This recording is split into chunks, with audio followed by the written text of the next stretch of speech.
কর্মবিরতিতে আছেন মাদারীপুর আদালতের বিচার বিভাগীয় কর্মচারীরাও। এই বিষয়ে বিস্তারিত জানিয়েছেন প্রতিনিধি জহিরুল ইসলাম খান।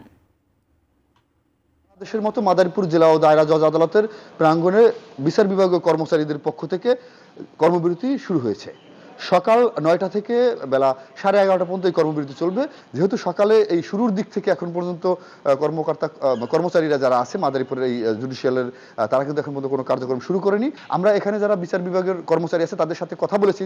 তারা জানিয়েছেন যে বিচার বিভাগের জন্য পৃথক সচিবালয় করত অধস্থ আদালতের ও ট্রাইব্যুনালের সহায়ক কর্মকর্তাগণকে বিচার বিভাগের সহায়ক কর্মচারী হিসাবে বাংলাদেশ সুপ্রিম জুডিশিয়াল সার্ভিসের বেতন স্কেলের আলোকে বেতন ভাতা প্রদানের দাবি তাদের। এবং স্বাস্থ্যকর অল টাইম ফ্যামিলি কেক, সব সময় অল টাইম হেলদি লাইফ।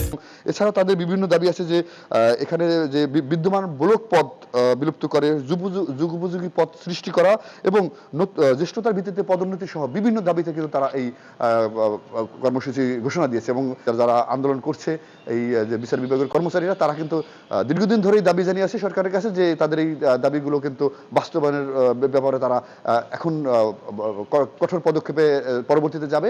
সেই বিষয়গুলো কিন্তু হিসাবে এই অবস্থাটা তৈরি করেছে।